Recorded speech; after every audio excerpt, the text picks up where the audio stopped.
From Keene in the Shire, the Liberty Media capital of the world, this is Daryl W. Perry, host of FPP Radio News for Wednesday, December 16th, 2015. Silver is trading at $13.83 per ounce. Gold is valued at $1,065 per ounce. And according to BitcoinAverage.com, the average price of Bitcoin is $464.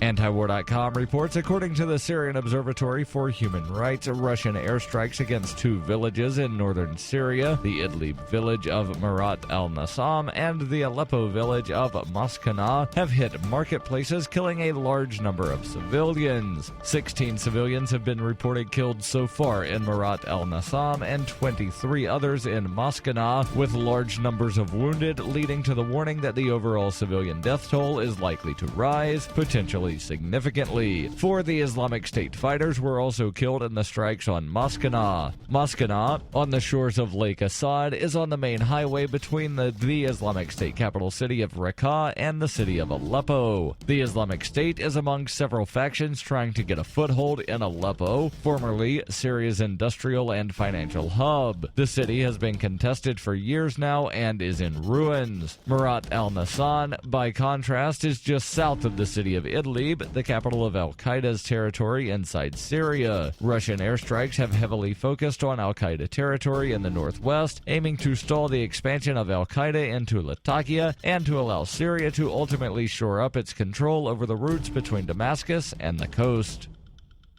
If you're fed up with the government running every aspect of your life, but you're not listening to the Lava Flow podcast yet, what's wrong with you? Go right now to thelavaflow.com/listen. The Lava Flow podcast, channeling the flow of information to the libertarian, anarcho-capitalist, voluntarist, and agorist community. Subscribe today using any podcatcher at thelavaflow.com/listen, or just go back to sucking up to the government. The Lava Flow podcast, striking the root every episode.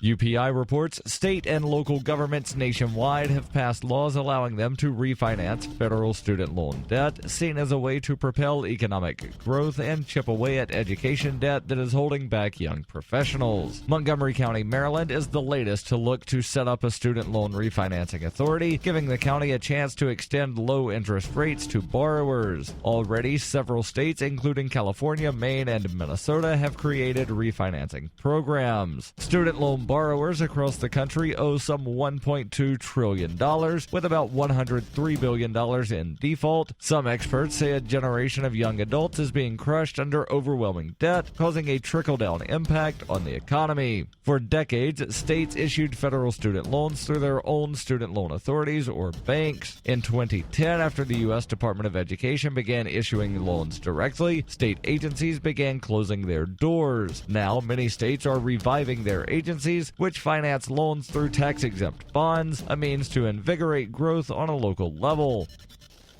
For nearly 40 years, Roberts & Roberts Brokerage has been a trusted source for buying and selling precious metals like gold and silver. They also take Bitcoin for precious metal purchases and have permanently removed the minimum purchase amount for all orders paid in the digital currency. Call Roberts & Roberts today for knowledgeable advice on buying and selling precious metals and a forward-thinking approach to new technologies. 800-874-9760 or visit online at rrbi.co.